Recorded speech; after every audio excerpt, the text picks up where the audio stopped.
For our project, we decided to do the analysis of a bicycle.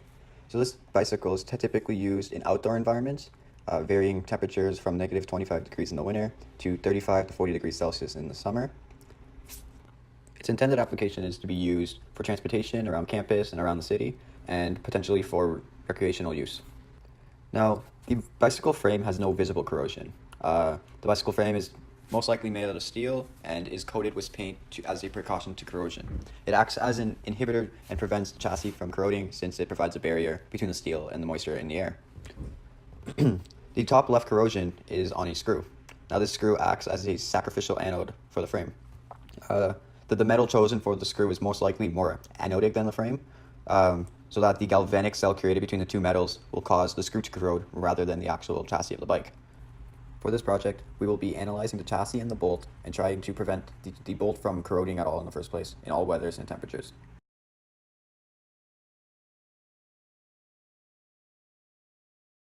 For the project, we have come up with a list of functional requirements, design requirements, objectives, and constraints for the bike. Starting with the functional requirements. The chassis of the bike must be able to withstand tension and compression stresses exerted by the user. It must also be able to support the weight of the user. It should be able to resist corrosion in all Canadian weather conditions and all temperatures. The bolt must be able to withstand shear stress without failing, and it must be able to hold the spring of the spring to the chassis. Next, we have the design requirements. So the chassis must support a weight of 150 kilograms minimum with a safety factor of 2 or 300 kilograms so that it is strong enough to prevent failure from any forces exerted by the user. It must also not weigh more than 10 kilograms so that it is lightweight and easy to use.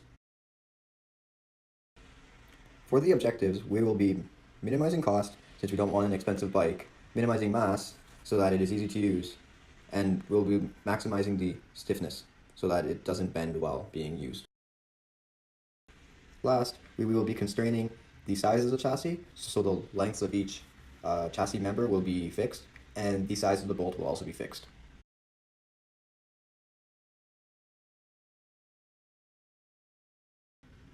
For our first MPI, we decided to maximize the yield strength per unit density in order to minimize mass and maximize strength.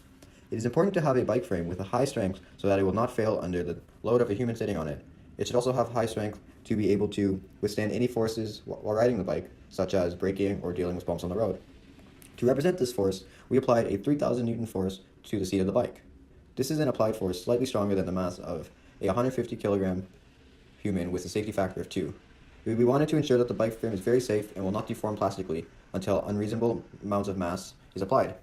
Through calculations, it was determined that the highest internal force applied to any beam was 2,639 newtons. We are also minimizing the mass. This is important because we want to make the bike as easy to ride as possible. As the bike is lighter, it requires less force and less energy from the user to travel at a given speed. This makes the ride more enjoyable and makes it much easier to travel around on the bike. It also requires less force to accelerate the bike. This can be seen through the equation force equals mass times acceleration. As mass decreases, acceleration increases. We chose the maximum weight of the bike to be 10 kilograms. This number was achieved by researching average weight of bikes. On CES, we decided to limit the cost of the material to be under $10 per kilogram. We also wanted the bike to be relatively inexpensive, and we felt this would be a good price to cut it off at. We also specified that the material had to be strong, that the material had to have strong weldability properties since the frame is a welded component. There's no point in picking a material that would be difficult or impossible to weld.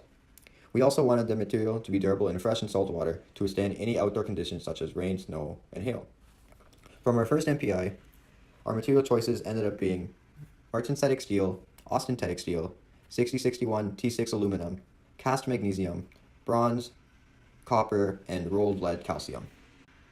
Our second function involved the prevention of the buckling of the frame. So for our second MPI, we needed to maximize Young's modulus per unit density in order to prevent buckling and minimize mass. Since many of the frame's tubes undergo compression with an applied force, we felt it was important to ensure that none of these tubes in compression would collapse from buckling, to prevent the bike from breaking and to have better safety for the user. The same applied force of 3,000 newtons was used from above. It was calculated that the highest compressive force acting on any of the tubes was 1,596 newtons. Again, it was important to minimize mass for the same reasons listed above. Cost, weldability, and durability in freshwater and saltwater were also considered for the same reasons again. From our second MPI, our material choices ended up being ferritic steel, austenitic steel, copper chromium, 6061 T6 aluminum, cast magnesium, bronze, brass, and lead.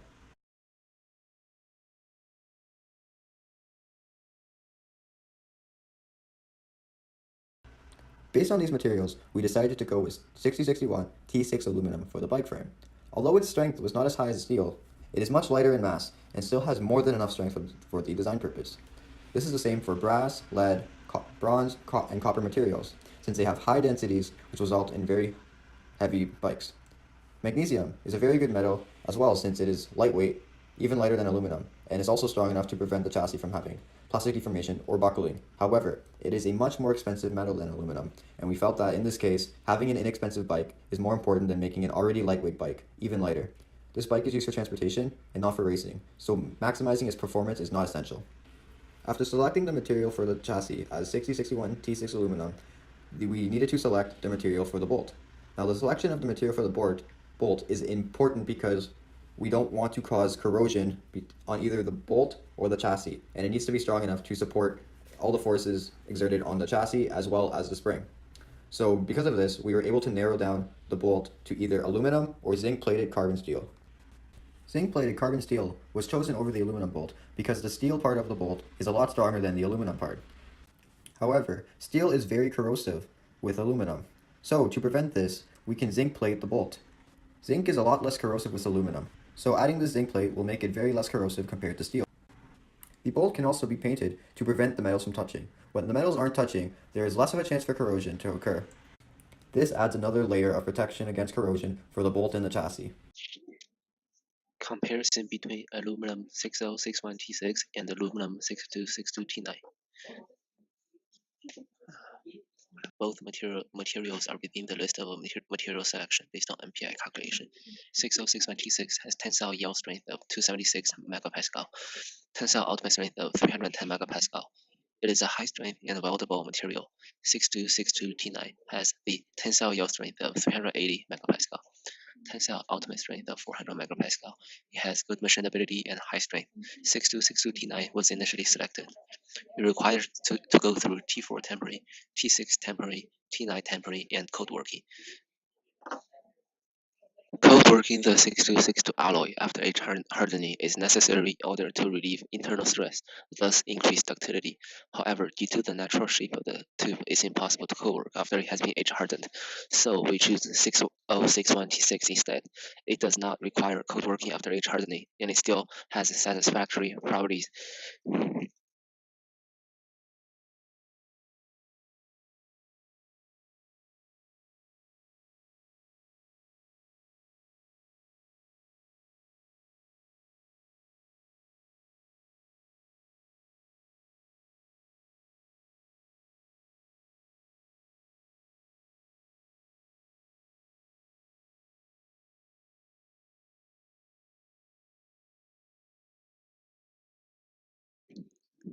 First, we will weld all of the parts into the frame.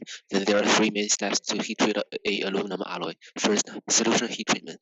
Second, quenching, and third, edge hardening. First, solution heat treatment. To take advantage of the precipitation hardening reaction, it is necessary first to produce a solid solution. The process by which this is accomplished is called solution heat treating, and its objective is to take into solid solution the maximum practical amount of the soluble hardening elements into the alloy.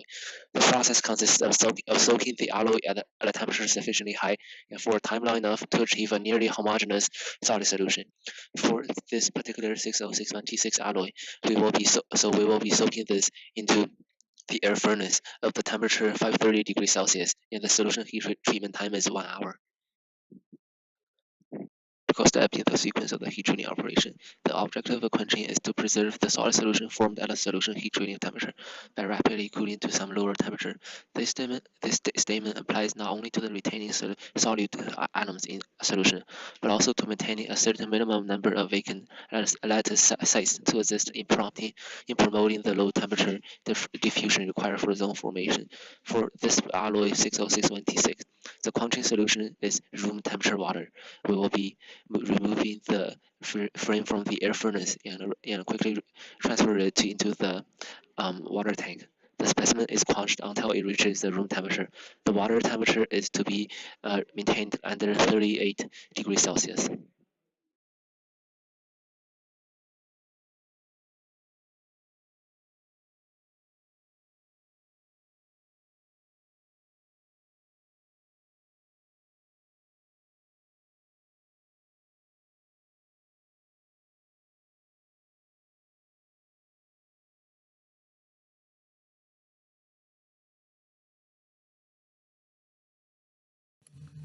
Coating and finishing processes can be performed on 6061 aluminum to improve its durability and corrosion resistance. These 6 processes include anodizing, mechanical treatments, powder coating, pretreatment, bright dipping, and liquid paint. Each process has its advantages and disadvantages and will be further explored in depth. Anodizing is a commonly used electrochemical process that plates a porous and corrosion-resistant layer of metal oxide onto the aluminum. This is achieved by immersing the metal in an electrolyte and applying a current to induce a controlled rate of oxidation that forms the metal oxide layer. Anodizing is useful for bikes due to being in a high contact environment, often being bumped and scratched. The protective oxide layer is much more durable than other finishing processes, such as paint or powder coating. The downside of anodizing is that it may chemically interact with the surrounding environment due to the nature of the oxide layer.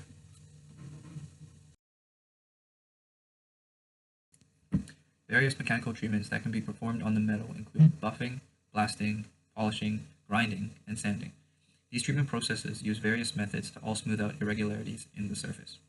The removal of irregularities is important, especially since the diameter of the tubes in the bike chassis are relatively small, and scratches can lead to the potential for pitting corrosion.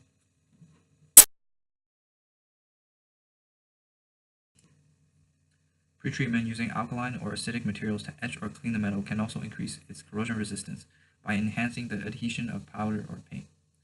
Pretreatment is commonly followed by a powder coating process. The use of pretreatment can also be used to enhance or modify the existing metal oxide layer.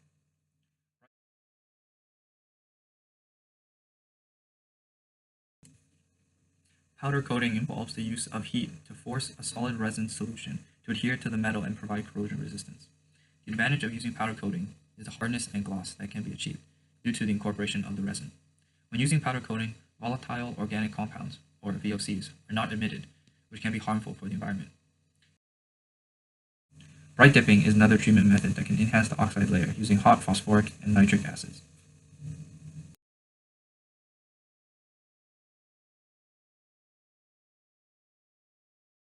Paint coating, on the other hand, does emit VOCs, and the environmental impact should be taken into consideration. The paint coating is applied and then baked or cured to form a corrosion-resistant coating.